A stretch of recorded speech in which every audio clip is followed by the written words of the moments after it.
Uma frase que você falou no início do programa, eu fiquei interessado. Eu queria perguntar um pouco mais sobre isso. Você falou que não acha a polarização algo ruim? Não acho. Sério mesmo? Não acho. Porque, pra mim, a polarização, sabe o que parece? A maior ferramenta política dos corruptos que existe. Explico por quê.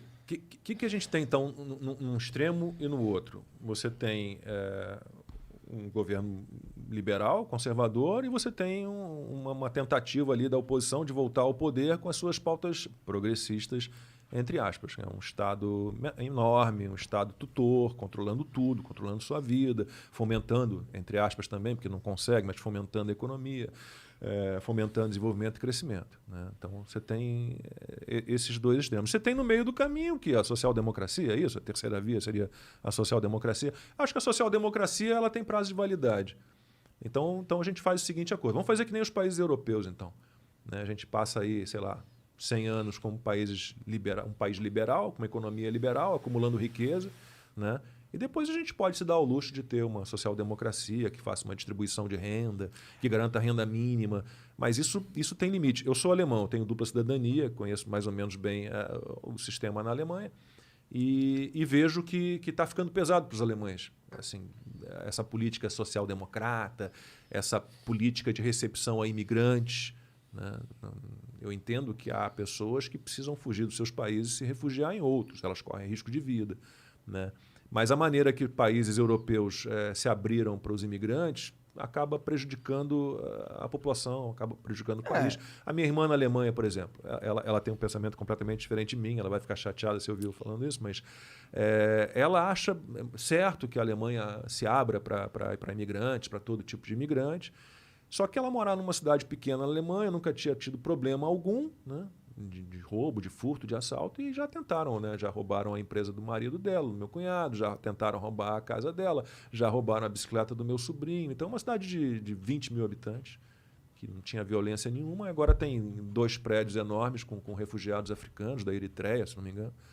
E a situação lá não está tão delicada assim, tá ruim, né? A taxa tributária lá, os impostos são altos na Alemanha, são muito altos.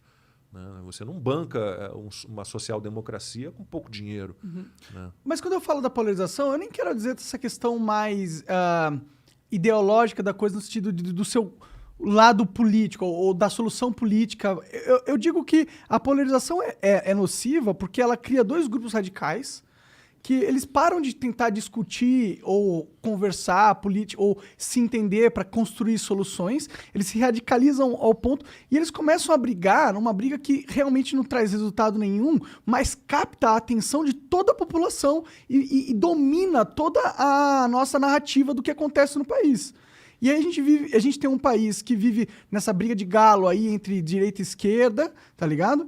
E que, na verdade, é nada mais que um circo que impede da população de se focar nos verdadeiros problemas que realmente mudar a vida delas. Eu não vejo, primeiro, eu não vejo radicalismo nem extremismo à direita. Absolutamente não vejo. O que seria o extremismo de direita? Seria o quê? Um nacionalismo exacerbado. Eu vejo patriotismo, não vejo nacionalismo. Mas tipo, extremismo Brasil existe por todos os lados, nós somos sempre, os melhores, né? Nós somos uma raça, imagina o brasileiro que é todo misturado, nós somos uma raça superior. Algo nesse nível. Eu vejo radicalismo na esquerda, eu vejo radicalismo, sim. Mas na direita não? Não tem? Vejo. Não vê? Não, porque ninguém quer implantar um sistema nazista aqui ou coisa desse tipo. Mas eles querem implantar ditadura. Tem caras na direita radical que quer a volta da ditadura. Isso é um fato. Olha, eu vou dizer a você, pelo que eu percebo, é que as pessoas que pedem intervenção militar, fechamento do Congresso, fechamento do STF, são uma minoria. São uma minoria. E o que eu vejo na esquerda majoritariamente todo mundo pensa num modelo marxista, comunista, socialista, e são fórmulas que não funcionaram, ideologias que não funcionaram, regimes que não funcionaram em lugar nenhum do mundo, em época nenhuma. É que eu não sei. Eu, pessoalmente, não tenho muito essa visão, na real. Eu acho que é uma divisão de identificação das pessoas, entendeu? Elas não é tanto de pensamento do que deve ser o rumo da nação, tanto.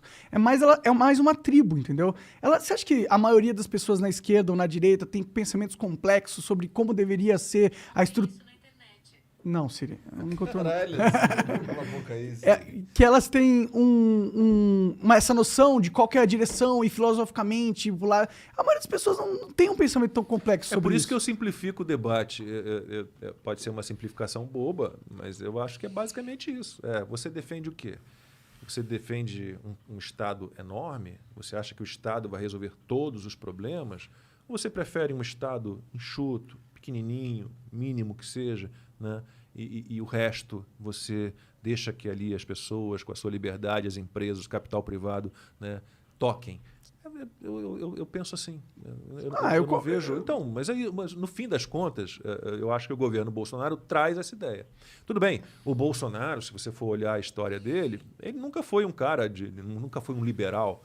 Né? Ele chegou a ser estatizante, defender estatais. Mas tudo bem, acho que o Paulo Guedes mudou a cabeça dele. Então a gente precisa ter a chance. A questão toda é o seguinte: eu costumo dizer que a oposição, a esquerda, quando está na oposição, ela tenta de todas as maneiras destruir o país. E quando ela está no poder, ela verdadeiramente destrói. Essa é que é a questão.